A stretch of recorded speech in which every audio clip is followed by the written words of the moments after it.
अब हर चीज डिजिटल हो गई है, पर पहले ऐसा नहीं था। पहले सब चीजें पेपर के फॉर्मेट में होती थीं। जैसे कोई टिकट, बुक्स, नॉवेल्स, लेटर्स, कोई भी एप्लीकेशन, ये सब हम पहले पेपर के फॉर्मेट में स्टोर करते थे। ऑफिस में, घर में और लैब में, और उसे ऐसे स्टोर किया जाता था जिसे वो जल्दी मिल जाए। पर अब जब से कंप्यूटर इंटरनेट आया है, तब से ये सारे चीजें हम कंप्यूटर में या इंटरनेट पे स्टोर करते हैं। इसे ही हम डेटाबेस कहते हैं।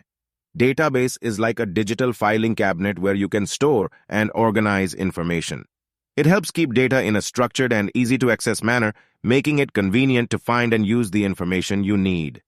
Data ये database का एक छोटा सा हिस्सा है, जैसे कि किसी इंसान का नाम, एज, एड्रेस, उसकी एजुकेशन, ये सब database का छोटा सा हिस्सा होता है। Database के बहुत सारे टाइप्स होते हैं, जैसे कि Relational Database Management। ये डेटाबेस जनरली ज्यादा यूज होता है। ये database tables and row columns के फॉर्म में होता है, जहां हर एक रो एट्रीब्यूट्स को रिप्रेजेंट करता है, तो हर एक कॉलम एट्रीब्यूट्स के रिकॉर्ड को रिप्रेजेंट करता है। ये डाटाबेस मोस्टली एसक्यूएल को यूज करता है डाटा को स्ट्रक्चर करने के लिए। एसक्यूएल क्या है, ये हम अगली वीडियो में देखेंगे। सेकंड है object oriented database. Object oriented database data को ऑब्जेक्ट के रूप में स्टोर करते हैं, जो ऑब्जेक्ट ओरिएंटेड प्रोग्रामिंग के समान होते हैं। ये डेटाबेस ऑब्जेक्ट ओरिएंटेड प्रोग्रामिंग भाषाओं के साथ काम करने के लिए डिजाइन किए गए होते हैं, और जब ऑब्जेक्ट्स बीच रिश्ते को स्टोर करने की आवश्यकता होती है, तब इन्हें यूज किया जाता है। तीसरा है टाइम सीरीज डेटाबेस। ये डाटाबेस टाइम स्टैम्प डेटा को हैंडल करने के लिए यूज होता है, जैसे कि स्टॉक के रेट, सेंसर रीडिंग्स या आईओटी डेटा।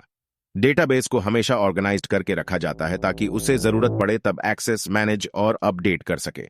डेटाबेस का यूज बहुत सारे एप्लीकेशंस में किया जाता है।